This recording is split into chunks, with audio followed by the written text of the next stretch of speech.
Hello everyone, I'm Coyote Jack, and there has been so many L's Sony has been receiving, taking, and swallowing, and is not going to stop. I have to say, they are just doing illegal things like false advertisement. That's the most illegal thing they can do for a fucking company that they want to make all their money back from all that fiasco from Concord. So we have a lot of stuff coming up since after the Concord shit show. Then they released their fucking PS5 Pro. Pro must be in quotes since that shit is just an overclocked, less powerful PS5 from the 2020 release. And I'm just like, how is that even possible? Well, Sony is the ones actually managing to do that. And look at this. This is from November 3rd. Sony quietly removes 8K from PS5 Pro. Here's why.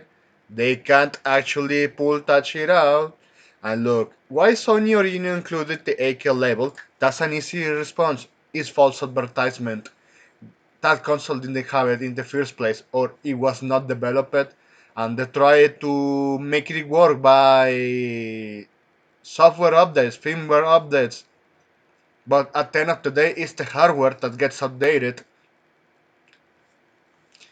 They falsely advertised their products once again.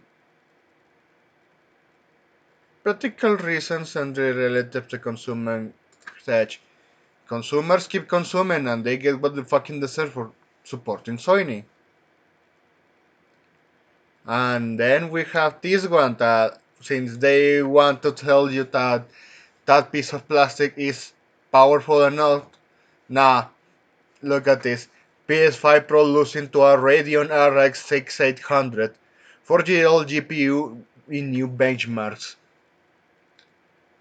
And, well, aside that they are just pushing for quote unquote better performance in PS5 Pro, but that only depends from the developers. When you see the comparison with Alan Wake 2, oh, that shit just underperforms in the PS5 Pro. And then you have a RX. This RX costs only $350.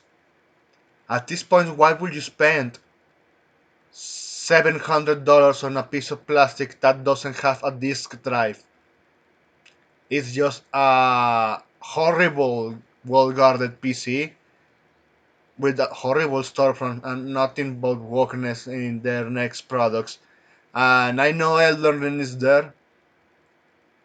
I wouldn't call that as woke, but fuck, I really despise how the Bandai Namco forced the body type A, body type B. Aside from that, the rest of the content is fine. And still, $350.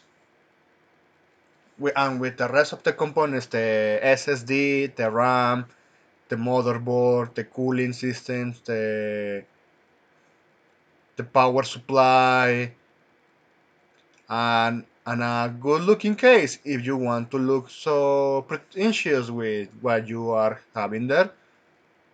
It's a better deal. Or even a gaming laptop can perform better than this shit. Oh man. Ubisoft, excuse me. Nah, I can't, honestly. Ubisoft, yeah, Ubisoft keep taking else even they are not even relevant in this article. Excuse me there. RX 608 comes with 6 gigabytes of VRAM, which helps run demanding modern games. In comparison, the PS5 Pro uses a customized RDNA 3 architecture but has less VRAM. And even this is relevant because in this, even this article with Geekside says that PS5 Pro Game Boost mode enhances performance of the existing PS5 4 and PS5 games. Only for existing games because they know the architecture. Or even they just optimized the games to run better and perform worse in their other version of the fucking console. And specifically the last statement, the PS5 Pro is digital only, aligning with the trend toward digital gaming and greener environment. So it was just to comply with the EU regulations. That's the only thing I could think. It comes to my mind that the whole reason why it's just an overclock console, because it is. It's just overclock, and you can find videos of how that shit is cheap as fuck compared to the PS5 first edition. So you need double down on you will own nothing and you will be happy, but nah, the consumers for once they are not happy. I have to say Sony ponies are not entirely buying this crap because we have this one. Lack of PS5 Pro shortages means some scalpers are reselling at a loss. And this is just from the UK.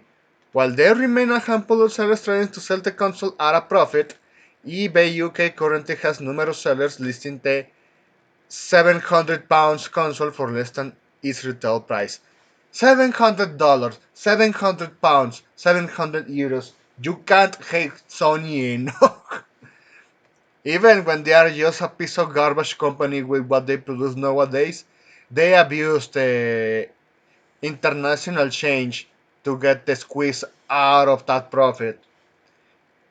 US dollars are less valuable than the pound, and I have to say, well, that's fucking Sony for you. And look how they are just losing money.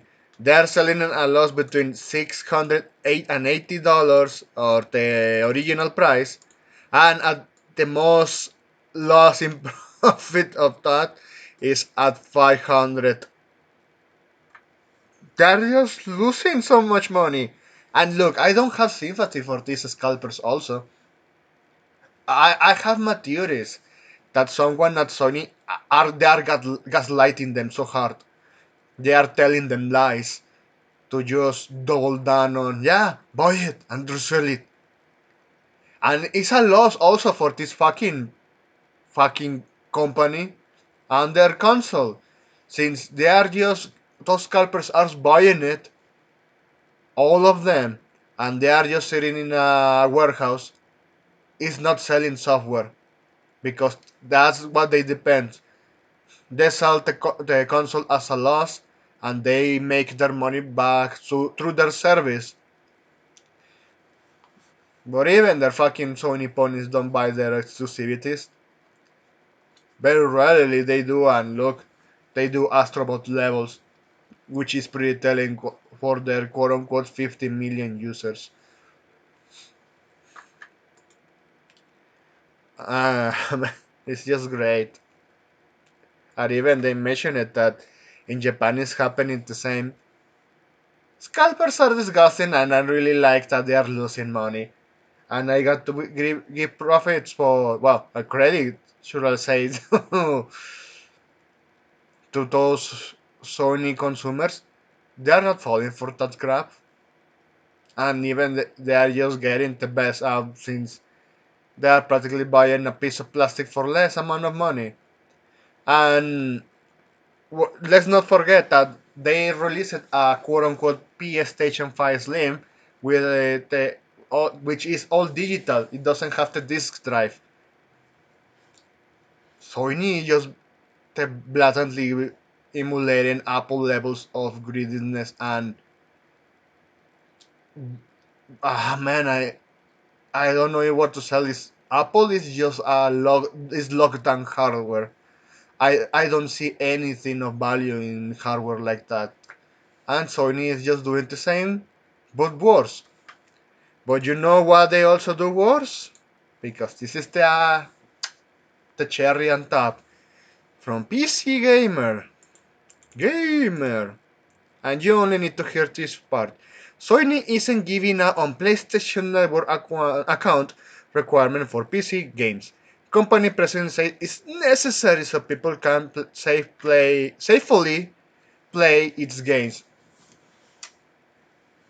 Uh, Safety in single player games? No, they just want to steal your data, and it's fucking hilarious. They could actually